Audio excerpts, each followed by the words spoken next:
नमस्कार बालमित्रांनो. वसुदेवसुतं देवं कंसचाणूरमर्दनं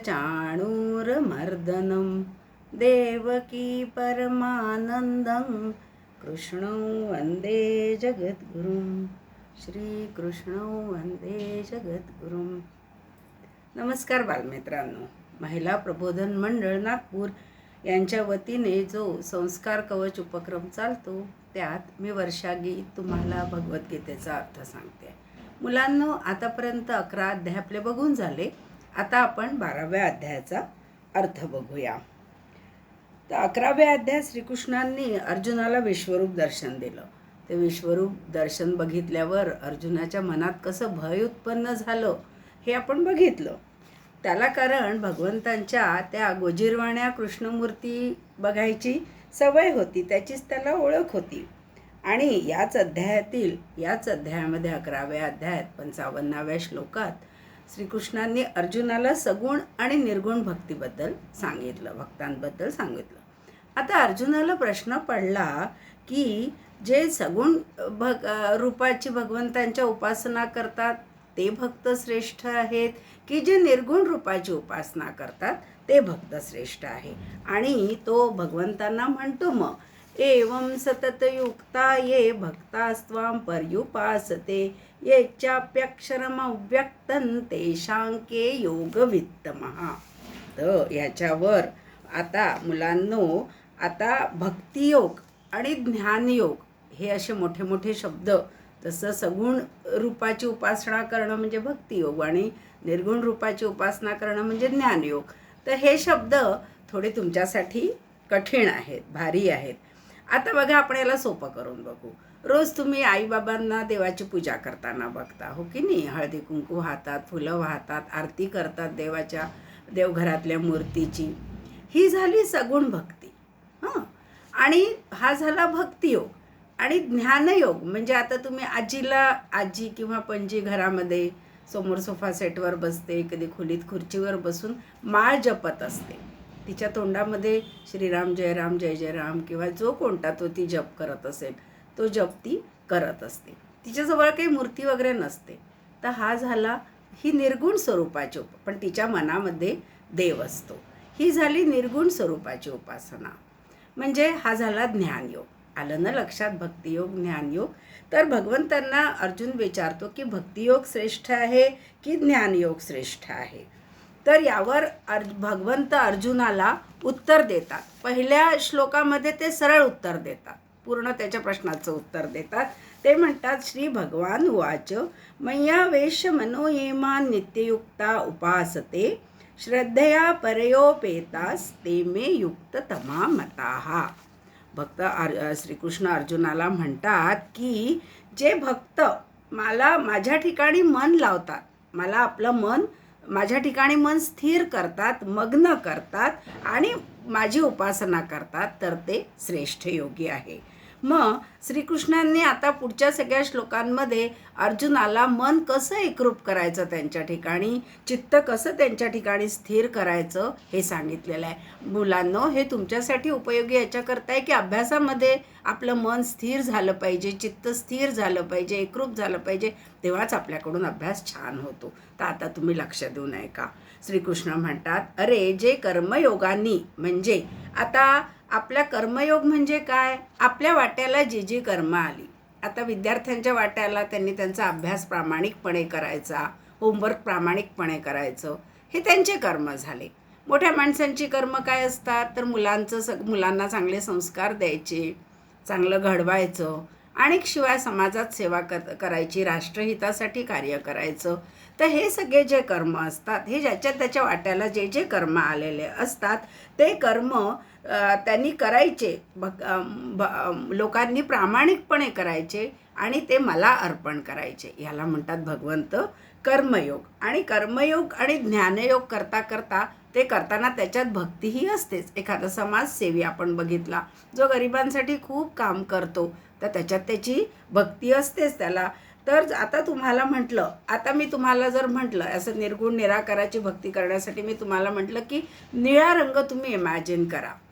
तर तुम्ही निळ्या रंगाचं काय इमॅजिन कराल की तुम्ही आपल्या डोळ्यापुढे निळा आकाश आणाल किंवा एखादा निळा दिवा आणाल किंवा निळा तुमचा शर्ट आणाल, पेन आणाल, म्हणजे कुठली तरी वस्तू आपल्याला आधाराला हवी असते. हीच ही मूर्ती झाली. हीच ही मूर्तीच्या म्हणजे शेवटी काहीतरी वस्तू आपल्याला हवी असते. नुसतं काहीही समोर नसताना आपण त्याला इमॅजिन करू शकत नाही. तर असं मन स्थिर करणं भगवंत म्हणतात कठीण आहे. म्हणून कुठली तरी एम आपल्यापुढे असलं पाहिजे, काहीतरी वस्तू आपल्यापुढे असली पाहिजे, म्हणजे मन स्थिर करणं सोपं जातं असं अर्जुनाला भगवंत सांगतात. याच्यासाठी ज्ञानेश्वर माऊलींनी इतकं छान उदाहरण दिलं आहे. त्यांनी म्हटलं की हा ज्ञानयोग इतका कठीण आहे, आत्मैक्य होणं इतकं कठीण आहे की एखाद्या तोंडात अजिबात ज्याच्या दात नाही अशा व्यक्तीला प्रचंड भूक लागली आहे आणि त्याला लोखंडाचे चणे खायला दिले. किती कठीण आहे त्याच्यासाठी हे. तर भगवंत म्हणतात असाच हा ज्ञानयोगसुद्धा कठीण आहे. आता पुढे श्रीकृष्ण अर्जुनाला म्हणतात का तर तू जे पण काही करतो ते सगळं मला अर्पण कर, सगळे कर्म मला अर्पण कर. आता सगळे कर्म मला अर्पण कर म्हणजे त्याच्याबद्दल मनामध्ये अहंकार नसू की मी हे केलं. आता जसं आई सकाळपासून तुमच्यासाठी किती गोष्टी करते, लवकर उठते, तुमचा डबा करते, तुम्हाला तयार करते, तुमच्या आवडीनिवडीचा स्वयंपाक करते, त्यामध्ये ती कधी असं म्हणते का मी हे सगळं तुझ्यासाठी करते, तुझ्यासाठी करते, असं ती कधीच म्हणत नाही. कारण तिला त्याच्यातनं आनंद मिळत असतो. हा आनंद केव्हा मिळतो? जेव्हा आपल्या कर्म आपण कोणासाठी समर्पित करतो. तर भगवंत म्हणतात असे तुझे कर्म तू माझ्यासाठी समर्पित कर, म्हणजे तुला आपोआपच तू आनंदी राहशील. पुढे भगवंत म्हणतात तू तुझ्या मनाला माझ्यात स्थापन कर आणि बुद्धीला पण माझ्यामध्ये लाव, म्हणजे बुद्धीला पण माझ्यात लाव, म्हणजे तू माझ्यातच राहशील. आता अर्जुनाला वाटलं हे तर कठीण आहे बा, मन लावायचं, बुद्धी लावायची, कसं आहे काय दिसतं का हाताने की उचललं मन लावलं, उचलली बुद्धी आणि लावली, हे त्याला कठीण वाटलं. तर त्यांनी श्रीकृष्णांना, त्याला वाटलं श्रीकृष्णांनी मला याच्यासाठी काही ऑप्शन्स दिले तर बरं होईल. तर श्रीकृष्णांनी त्याला ऑप्शन्स द्यायला सुरुवात केली. भगवंतांनी त्याला म्हटलं अभ्यास योगेनं, म्हणजे बाय प्रॅक्टिसिंग. सतत त्या गोष्टीची तू प्रॅक्टिस कर की मला हे काम करायचं आहे, मला हे काम करायचं आहे, तर ते तुला शक्य होईल. जसं आपले दिवसातले 8 ज्ञानेश्वर माऊली म्हणतात दिवसातले आपले 8 प्रहर असतात, त्याच्यापैकी एक क्षण जरी तुम्ही या कामासाठी आपलं मन आणि आपलं चित्त भगवंतांना अर्पण करण्याचं रोज ठरवलं त्या क्षणभरासाठी तरी, तर जसं पौर्णिमेपासून चंद्र हळूहळू हळूहळू हळूहळू कमी होऊन अमावस्येला पूर्णपणे नष्ट होतो, तशीच तुमची विषयांमधली आसक्ती म्हणजे एखाद्या वाईट गोष्टीची इच्छा आपोआपच संपून जाईल आणि भगवंतांमध्ये मन आणि चित्त आपलं स्थिर होईल. तर आता बघा हे ऑप्शन दिलं अभ्यास योगेनं, पण अर्जुनाला वाटलं अजून काही मला मिळालं कळलं तर तुम्हालाही होतं ना असं वेगवेगळे ऑप्शन्स मिळाले की सोपं जाते कोणती गोष्ट. तर श्रीकृष्ण म्हणतात तर आता अजून दुसरं काय कर, तर तू जे काम करतो, तू जे कर्म करतो त्याचा अहंकार मनामध्ये अजिबात येऊ देऊ नको, अभिमान अजिबात मनात येऊ नको. जसे शेतकरी पाण्याचा लोट सोडतो शेतामध्ये, तर ते पाणी शेतकऱ्यांनी ज्या दिशेला पाठवलं त्याच दिशेला जातं ना. तसंच तुमचे विचार तुमचं फक्त भगवंतांच्याच दिशेने ठेवा, त्याच्याबद्दल स्वतः मी करतो हा स्वचा अभिमान ठेवू नका. पुढे भगवंत म्हणतात चल आता तुला हे पण जमत नाही ना, मग तू कर्मफलाचा त्याग कर. आता बघा आपली इंद्रिय जी आहे, हात पाय कान नाक डोळे जीभ जे काही आहे ह्यांच्यापेक्षा मन श्रेष्ठ आहे. कसं मन श्रेष्ठ आहे? तर आता तुम्हाला टी व्ही बघावं, एखादं टी व्हीचं सिरियल बघायला खूप आवडतं. 5 ते संध्याकाळी त्याची वेळ आहे 5ची, आणि आईने सांगितलं की 5 ते 7 अभ्यास करायचा आहे. आता तुम्ही तुमच्या मनाला समजावलं की नाही मला हे 5 ते 7 अभ्यासच करायचा आहे, तर मग तुमची इंद्रियांना ऐकावंच लागेल ना. हात उठून जाऊन काही टी व्ही लावणार नाही किंवा डोळे काही उगाच टी व्हीवर स्थिर होणार नाहीत, हो ना. म्हणजे आपल्या इंद्रियांपेक्षा आपलं मन श्रेष्ठ आहे, आपल्या मनापेक्षा आपली बुद्धी श्रेष्ठ आहे. जसं आता रात्रीच्या अंधारात एखादी दोरी पडलेली आहे आणि समजा त्या दोरीला बघून तुमच्या मनात आलं की हा साप आहे, मग काय होतं? मनात भय उत्पन्न होतं. भय उत्पन्न झालं की काय दिसतं? आपल्याला ती दोरीसुद्धा हलता डोलताना दिसते आहे ना. तर मग तुम्ही लाईट लावल्यावर काय होईल? अरे ही तर दोरी आहे. मग काय झालं? मनातलं भय निघून गेलं, मग तुम्ही हाताने उचलून दोरी फेकून द्याल आहे ना. तर म्हणजे मनापेक्षा आपली बुद्धी श्रेष्ठ आहे. बुद्धीपेक्षा आपलं चित्त श्रेष्ठ आहे. चित्त जर तुमचं शुद्ध असेल, त्याच्यात कायम चांगले विचार असतील आणि चांगले संस्कार असतील, तर आपोआपच तुमची बुद्धीसुद्धा चांगल्या मार्गाने जाते. म्हणजे जे 3 गुण म्हटले जातात, सत्व, रज आणि तम, हे तुमच्या बुद्धीवर अवलंबून असतात. तुमच्या बुद्धीत जर शुद्धता असेल तर आपोआपच तुमच्याकडून तुमची एक चांगली पर्सनॅलिटी निर्माण होऊ शकते. तुम्ही सत्वगुणाचे होऊ शकता. आणि चित्तांपेक्षा श्रेष्ठ आपला अहम आहे, मी आहे, स्व आहे. आणि जर या अहमलाच आपण सोडून दिलं, की मी करतो हे मनात चित्तातच ठेवलं नाही, तर मग पुढे सगळ्याच गोष्टी सोप्या होऊन जातील आणि ह्याला त्याग म्हणतात. तर भगवंतांनी अर्जुनाला तेच म्हटलंय की कर्मफलाचा तू त्याग कर.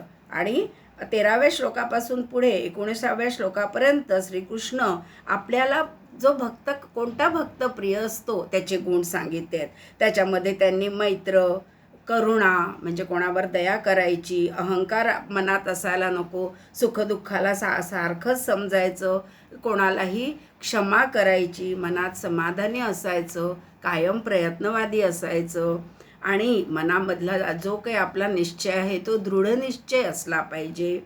आणि बुद्धी आणि मन भगवंतांना अर्पण करायचं, कुणाची निंदा करायची नाही, सुख दुःख भय यांनी उद्वेग होऊ एक्साइटमेंट नाही झाली पाहिजे, शांत चित्त असावं, कोणाकडून अपेक्षा करू नये, आपलं चित्त नेहमी पवित्र असावं, समाजाची सेवा करावी, शत्रू आणि मित्रांवर प्रेम करायचं आणि शत्रूला चांगलं करायचा प्रयत्न करायचा, मान अपमान मानायचा नाही.